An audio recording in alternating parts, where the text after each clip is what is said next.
Me dejó diciendo que quería vivir su vida, y la vida le devolvió exactamente lo mismo.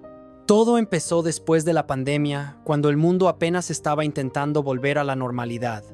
Yo era y sigo siendo ese tipo de persona al que le gusta mucho bailar, bromear y hacer reír a los demás.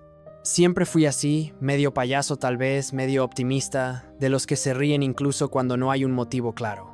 Y justo por eso, creo, fue que Laura se fijó en mí. Nos conocimos en un ambiente de escuela bastante cotidiano, nada romántico. Al principio solo hablábamos, y hablábamos mucho. Ella siempre me preguntaba por qué parecía tan feliz, por qué me reía tanto. Yo le decía que no tenía una razón específica, que simplemente me gustaba bromear con la gente, que la vida ya era suficientemente pesada como para tomársela tan en serio todo el tiempo. Con Laura conversar era fácil, demasiado fácil. De esas personas con las que sientes que no necesitas filtros, como si se conocieran de toda la vida aunque apenas hayan pasado semanas. Nos reíamos, compartíamos historias y silencios cómodos. Ella tenía algo que me llamaba la atención, cantaba. O mejor dicho, quería cantar, porque en realidad casi nunca se animaba. Tenía una voz linda, eso se notaba incluso cuando cantaba bajito, pero el miedo la frenaba. Tenía miedo a las críticas, a lo que dirían los demás, a no ser suficiente. Muchas veces me habló de eso, de cómo le gustaba cantar pero le daba vergüenza, cómo sentía que no era lo suficientemente buena. Un día, sin pensarlo demasiado, le dije algo que después se volvió importante entre nosotros. Le dije que el miedo siempre iba a estar ahí, que todos lo tenemos, pero que si nunca lo enfrentaba nunca iba a avanzar, que equivocarse también era parte del camino. No fue un discurso motivacional, fue algo sencillo pero honesto. Tiempo después, cuando por fin se animó a cantar frente a más personas, recuerdo perfectamente su reacción. Estaba tan feliz que literalmente saltó a abrazarme, agradeciéndome por haberle dado fuerzas. Yo solo le respondí que el mérito era suyo, que yo simplemente era su fan número 1, y lo decía en serio. A partir de ahí nos empezamos a acercar más. Sin darnos cuenta, pasábamos cada vez más tiempo juntos. Incluso la gente a nuestro alrededor empezó a decirnos que parecíamos pareja, aunque oficialmente no lo éramos. Yo en ese momento la veía como una amiga muy especial, nada más, o eso creía. Llegó el cumpleaños de Laura y me invitó. Fui sin pensarlo demasiado, con esa mezcla de nervios y emoción que da a conocer a la familia de alguien importante. Saludé a sus padres, me presenté con educación. Su papá parecía tranquilo, incluso amable. Me observó un rato y dio la impresión de que le caí bien. Su mamá, en cambio, fue otra historia. No dijo nada directamente, pero su mirada lo decía todo. Era fría, dura, como si yo estuviera fuera de lugar. En ese momento no le di demasiada importancia. Pensé que quizá era solo su forma de ser, que con el tiempo las cosas mejorarían. No tenía idea de que ese día, sin saberlo, estaba entrando al inicio del peor capítulo emocional de mi vida. La fiesta siguió, bailamos, nos reímos mucho y salimos en fotos juntos. Todo parecía normal. A mí me ofrecieron alcohol, pero en ese entonces no tomaba, así que lo rechacé. Me despedí con educación de Laura y de sus padres. Agradecí la invitación y me fui a casa pensando que había sido un buen día. 2 meses después, algo empezó a cambiar. Laura comenzó a coquetear más conmigo. Comentarios distintos, miradas más largas, una cercanía que antes no estaba. Yo, por raro que suene, no le di mucha importancia. Seguía viéndola como una amiga cercana, alguien a quien quería, pero no pensé que fuera algo más. Hasta que un día, por casualidad, me encontré con su madre en el supermercado. La vi, la reconocí y por educación la saludé. Ella me miró y no respondió. No solo eso, me lanzó una mirada de desprecio tan clara que me dejó helado. Fue incómodo, incómodo de verdad. Me quedé pensando qué había hecho mal, si había dicho algo fuera de lugar, si me había equivocado en algo sin darme cuenta. Con el tiempo, ese recuerdo empezó a cobrar más sentido del que hubiera querido. Pasó 1 año y medio desde que nos conocimos. 1 año y medio de conversaciones, risas, apoyo mutuo. Y entonces, cuando menos lo esperaba, Laura fue quien dio el primer paso. Ella fue la que se me declaró.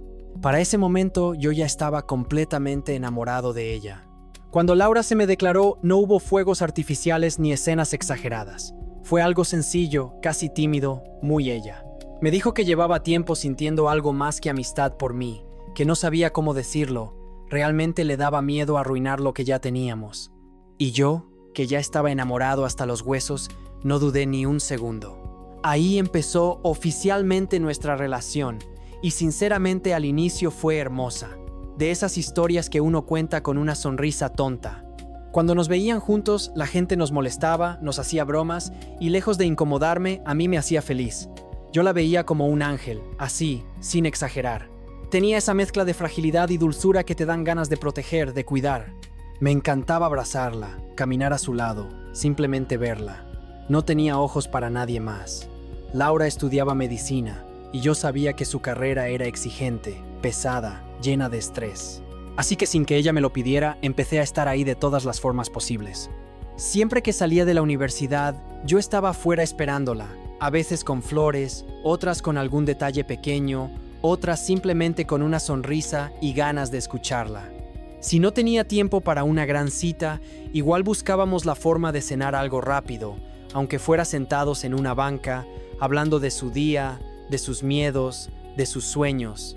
Ella era tímida e insegura, dudaba mucho de sí misma, y yo hacía todo lo que estaba a mi alcance para que creyera en ella. La animaba, la impulsaba, le recordaba constantemente lo valiosa que era.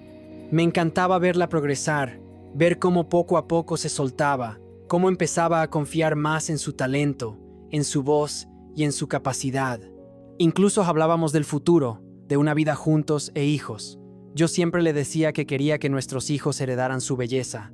Ella se reía, se sonrojaba, pero también se ilusionaba. No eran promesas vacías, eran conversaciones reales, de esas que se tienen cuando uno cree de verdad que está construyendo algo duradero. Cuando no encontraba libros para sus estudios, yo me movía por todos lados para conseguirlos. Literalmente buscaba en todo el país si hacía falta. Si tenía miedo por sus exámenes, prácticas o cualquier cosa, ahí estaba yo. A veces mi propio trabajo me explotaba, jornadas largas, cansancio acumulado, pero lo soportaba porque sentía que todo tenía un propósito: construir un futuro juntos. Empecé a ahorrar, pensaba en casarnos, en comprar una casa. No vivía de ilusiones vacías, estaba planeando todo de verdad. Le compré un anillo de promesa. Le prometí fidelidad, compromiso, estar para ella siempre, y cumplí. Nunca le fui infiel, nunca crucé una línea. Mientras tanto, algo oscuro se movía detrás del telón. Su madre Marta nunca dejó de meter cizaña. Al principio eran comentarios pequeños, casi imperceptibles, como ¿y qué tipo de metas tiene alguien como él? Luego se volvieron más directos. Una vez le dijo a Laura que me había visto en la calle con otra mujer, cuando en realidad yo estaba trabajando a esa hora. En otro momento le dijo que estaría mejor con alguno de sus compañeros de universidad, que yo no estaba a su nivel. Lo peor no era solo Marta. Su padre, Raúl, en lugar de frenar eso, lo apoyaba. No directamente, pero lo permitía. Organizaban situaciones incómodas, reuniones donde aparecían otros hombres casualmente y la presentaban, intentaban empujarla hacia alguien más. Y aún así, yo seguía intentando llevarme bien con ellos, por respeto a Laura, por amor. Me tragaba el orgullo, las malas caras, los silencios incómodos. Incluso hubo ocasiones en las que su madre me llamaba solo para decirme que su hija merecía a alguien mejor. Y yo aguantaba porque siempre fui serio con ella. Aguantaba porque creía en nosotros, porque pensaba que el amor era paciencia, comprensión, resistencia. Hoy sé que también hay una línea entre amar y permitir que te desgasten. Llegó de nuevo el cumpleaños de Laura. Yo estaba emocionado, pensando que quizá esta vez sería diferente. Pero no lo fue, en realidad fue peor. Me prohibieron la entrada a su casa. En su lugar, invitaron a compañeros de la universidad, incluido Sergio, ese compañero del que tanto hablaban últimamente. Ese día sentí algo raro en el pecho, pero lo ignoré. Siempre fui de confiar, de creer en la palabra de la persona que amo. Un tiempo después, quise pasar a buscarla para salir. Pero ella me dijo que no fuera, que ese día saldría con sus amigas a tomar algo. Le dije que estaba bien, que solo me avisara cuando llegara a casa. Nunca me avisó. La llamé, no contestó. Le escribí, nada. Llamé a una de sus amigas y me dijo que Laura ya se había ido a su casa. Pasé la noche con un nudo en el estómago, sin dormir bien, dándole vueltas a todo. Al día siguiente me contestó. Le pregunté por qué no me avisó y me dijo que se había olvidado. Sentí que algo no cuadraba. Estaba distante, fría, pero una vez más decidí no darle demasiada importancia. Le propuse que, aprovechando que venía un feriado, nos fuéramos de paseo. Ella se negó. Dijo que no podía, que tenía cosas que hacer. Luego me dijo que estaría estudiando con un compañero. Y yo quise creerle. Seguro muchos pensarán que fui ingenuo. Y en realidad sí, lo fui. Con el paso de las semanas ya no me llamaba, ya no me buscaba. Contestaba tarde, seco, sin interés. Hasta que un día finalmente le pregunté qué estaba pasando. Y ahí vino el golpe. No le pregunté en tono de reclamo, lo prometo. Fue más bien desde el cansancio, desde esa sensación de estar perdiendo algo sin entender por qué. Yo ya sentía que algo se me escapaba de las manos, pero todavía tenía la esperanza de que fuera una mala racha, estrés, presión por la universidad, cualquier cosa menos lo que terminó siendo. Laura me dijo que necesitábamos terminar, así, sin anestesia. Al principio pensé que estaba exagerando, que era un momento de confusión. Le pregunté por qué había pasado, si había hecho algo mal. Ella me dijo que ya no sentía lo mismo, que las famosas mariposas en el estómago habían desaparecido, y que quería concentrarse en sus estudios, que sentía que una relación le iba a traer problemas, discusiones y sobre todo distracciones. Yo me quedé en shock, porque siendo honesto, nosotros casi no discutíamos. No éramos una pareja conflictiva. Yo siempre había sido comprensivo con sus tiempos, con su carrera, con sus silencios. Le dije que eso lo podíamos enfrentar juntos, que una relación no es solo la emoción o las mariposas, también es trabajar en equipo, que los problemas no se evitan huyendo, se resuelven hablando. Nada de eso importó. Le recordé todo lo que habíamos construido, los planes que teníamos, las promesas que hicimos, el futuro que tantas veces imaginamos. Le dije que la amaba, que estaba dispuesto a adaptarme, a esperar, a apoyarla más si hacía falta, y ahí fue cuando me rompí por completo. Lloré, le supliqué. Perdí toda dignidad que pudiera quedarme en ese momento.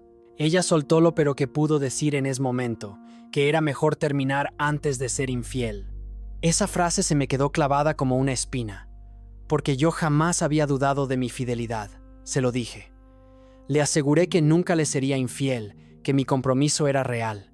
Pero entonces ella soltó lo que de verdad quería. Quería salir, quería ir a fiestas, quería disfrutar su vida, quería sentirse libre, y según ella, si algún día volvía a enamorarse de mí, me buscaría. 3 años de relación tirados a la basura con una frase que sonó más a excusa que a verdad. Después supe lo que ya intuía. Poco tiempo después empezó a salir con Sergio, su compañero de universidad, ese mismo del que yo no debía preocuparme, con el que estudiaba, ese que sus padres veían como mejor opción. Eso empezó mi caída. Entré en una depresión profunda, ataques de ansiedad, noches sin dormir, varios días sin ganas de levantarme siquiera. Nada tenía sentido. Me sentía reemplazable, insuficiente, usado. Empecé a tomar más de la cuenta, no para divertirme, sino para no sentir, para apagar mi cabeza aunque fuera un rato. Mientras tanto ella contaba su versión. Le decía a mis amigos que yo era el malo, que era tóxico, que la controlaba, nada más lejos de la realidad.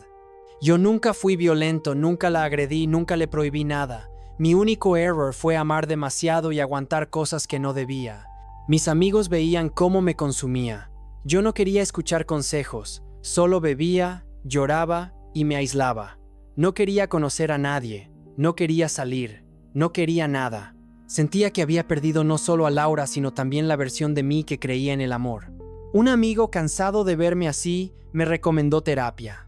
Al principio me resistí. Pensaba que no servía de nada, pero también sentía que ya no tenía nada que perder, así que fui. Y aunque no fue mágico ni inmediato, algo empezó a cambiar. En terapia empecé a entender cosas que nunca había querido ver, que yo había dado todo en la relación y por lo mismo me había olvidado de mí mismo, que había confundido amor con un sacrificio constante, que no estaba mal haber amado así, pero sí era necesario aprender a poner límites. El terapeuta me hizo ver que no había sido insuficiente, que no había fallado como pareja, que hice lo que pude con lo que sabía en ese momento. Y poco a poco empecé a sentir algo que había olvidado, orgullo de mí mismo. Me dijeron algo que al inicio me molestó, pero luego entendí que no necesitaba venganza, que la vida se encarga sola de equilibrar las cosas. Pasaron los meses, empecé a entrenar, a meditar, a leer, intenté aprender guitarra, cambié de trabajo, me alejé del alcohol y volví a reírme de cosas simples, a disfrutar mi tiempo, reconectar conmigo. No fue fácil. Había días en los que la nostalgia me golpeaba fuerte, días en los que la extrañaba, en los que pensaba en lo que pudo haber sido, pero seguía adelante. Un año después era prácticamente otra persona, más fuerte, más consciente, más tranquilo. Y justo cuando creía que ese capítulo estaba cerrado del todo, la vida decidió darme una última sorpresa. Yo ya estaba en otro punto de mi vida, no perfecto, no completamente curado, pero sí mucho más consciente de quién era y de lo que quería. Había aprendido a estar solo sin sentir que me faltaba algo. Había reconstruido mi rutina, mis metas, mi autoestima. Laura seguía existiendo como un recuerdo, a veces bonito, a veces doloroso, pero ya no como una herida abierta. Y entonces me enteré. Fue uno de esos chismes que llegan solos, casi sin pedirlos. Un amigo en común me dijo que Laura ya no estaba con Sergio, que él la había dejado para irse con otra persona. Que todo eso que ella decía que nunca iba a hacer terminó pasando, pero del otro lado. La historia se repetía, solo que ahora ella estaba en mi lugar. Al parecer, Laura estaba devastada. Le había apostado todo a esa relación. Había enfrentado a su familia por él. Había tomado decisiones importantes creyendo que ahora sí estaba viviendo su vida, la que según ella yo le había impedido. Y aún así, terminó igual o peor que cuando me dejó. Cuando me enteré, mi reacción no fue la que yo mismo esperaba. No sentí alegría, ni sentí ganas de burlarme, no había satisfacción. Lo único que sentí fue una mezcla extraña de tristeza y calma. Tristeza porque, aunque ya no era la misma persona que yo había amado, alguna vez sí lo fue. Y calma porque entendí algo muy importante. No era yo el problema. Ahí fue cuando todas las piezas encajaron. Laura no se fue porque yo no fuera suficiente. No se fue porque la relación estuviera rota. Se fue porque estaba confundida, influenciada, insegura y buscando afuera algo que tenía que resolver dentro. Yo solo fui el lugar cómodo mientras encontraba otra cosa. Y Sergio fue solo el siguiente intento, no la solución. Con el tiempo también me di cuenta de que la presión de sus padres, especialmente de su madre, había tenido un peso enorme en sus decisiones. Ellos nunca me aceptaron del todo y siempre buscaron a alguien mejor, alguien que encajara más en su idea de lo que Laura debía ser. Y cuando ella finalmente eligió por sí misma, lo hizo desde la rebeldía, no desde el amor. Eso casi siempre termina mal. Supe también que Laura a veces revisaba mis redes sociales. No me escribía o reaccionaba, solo las miraba. Yo lo noté, pero decidí no hacer nada, porque ya no tenía sentido. La persona que yo amé ya no existía, y la persona que ella es ahora, sinceramente, ya no la conozco. No quiero que vuelva, ni quiero cerrar ciclos hablando, no quiero explicaciones tardías. Esa historia fue bonita mientras duró, pero ya cumplió su función en mi vida. Me enseñó a amar, pero también me enseñó a no perderme en el proceso. A veces todavía la extraño. Sería mentira decir que no. Extraño la versión de ella que cantaba con miedo, la que confiaba en mí, la que soñaba conmigo. Pero también entiendo que amar no siempre significa quedarse, y que soltar a tiempo también es una forma de quererse a uno mismo. Hoy estoy en paz. Y si algo aprendí de todo esto es que la vida tiene una forma muy particular de equilibrar las cosas. No por castigo, sino por lección. Cada quien termina enfrentándose a lo que evita, tarde o temprano. ¿Crees que el karma realmente existe o solo es la consecuencia inevitable de nuestras propias decisiones? Si llegaste hasta aquí, suscríbete, dale like y comparte. Nos ayudarías muchísimo. Nos vemos en el siguiente Chismecito Anónimo.